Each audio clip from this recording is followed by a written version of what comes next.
அன்பு நண்பர்களே, இன்னைக்கு அன்னை சமையலில் பார்க்க போகிறது சில்லி பன்னீர். இது ஃப்ரைட் ரைஸ்க்கு ரொம்ப ரொம்ப நல்லா இருக்குங்க. நான் சப்பாத்திக்கு ரொம்ப நல்லா இருக்கும். வாங்க சில்லி பன்னீர் எப்படி செய்யறதுன்னு பார்க்கலாம். இப்போ முதல்ல பன்னீர் ஃப்ரை பண்ணுறதுக்கு தேவையான பொருள் என்னென்னு பார்த்துக்கலாம். 3 டேபிள் ஸ்பூன் மைதா, 2 டேபிள் ஸ்பூன் கார்ன்ஃப்ளவர், 1 டீஸ்பூன் இஞ்சி பூண்டு விழுது, 1/2 டீஸ்பூன் மிளகாய்த்தூள், 1/2 டீஸ்பூன் மிளகுத்தூள், தேவையான அளவு உப்பு. இதெல்லாத்தையும் நல்லா மிக்ஸ் பண்ணிக்கலாம். தேவையான அளவு தண்ணி,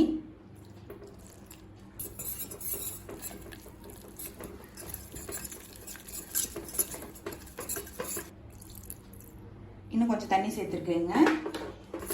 பேட்டர் ரொம்ப திக்காகவும் இருக்கக்கூடாது, அதே நேரத்தில் ரொம்ப தண்ணியாகவும் இருக்கக்கூடாது. இது மாதிரி கன்சிஸ்டன்சி இருக்கணும்.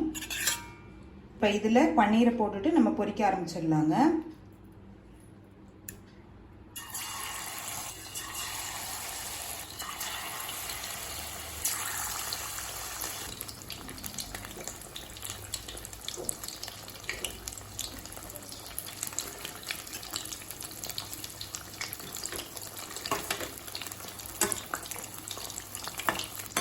பன்னீர் நல்லா ஃப்ரை ஆகிடுச்சுங்க.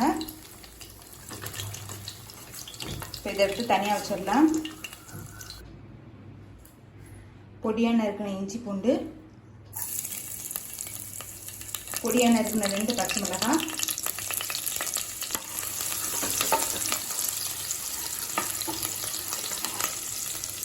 வெங்காயத்தை இது மாதிரி கட் பண்ணி சேர்த்துக்கலாங்க.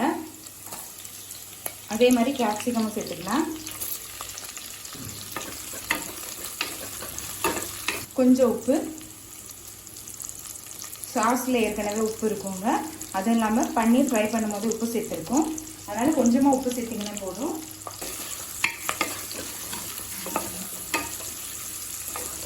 ஒரு teaspoon vinegar, 2 teaspoon soya sauce, 2 teaspoon chilli sauce, 1 table spoon tomato sauce.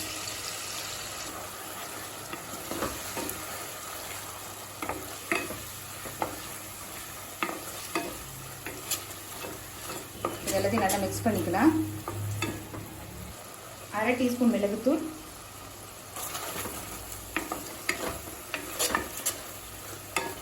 1 table spoon கார்ன்ஃப்ளவரை 1/2 cup தண்ணியில் கரைச்சி சேர்த்துக்கலாம். பார்த்தீங்கன்னா நல்லா திக்காயிட்டே வரும்.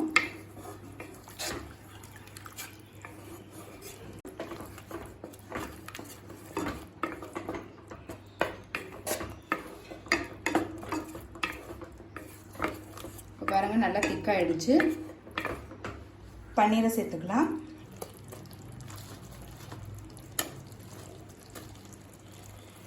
கொஞ்சம் கொத்தமல்லி, நீங்க விருப்பப்பட்ட ஸ்ப்ரிங் ஆனியன் சேர்த்துக்கலாங்க.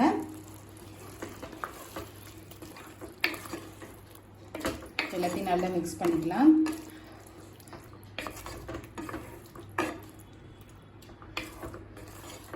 இப்போ சில்லி பன்னீர் ரெடி ஆயிடுச்சுங்க.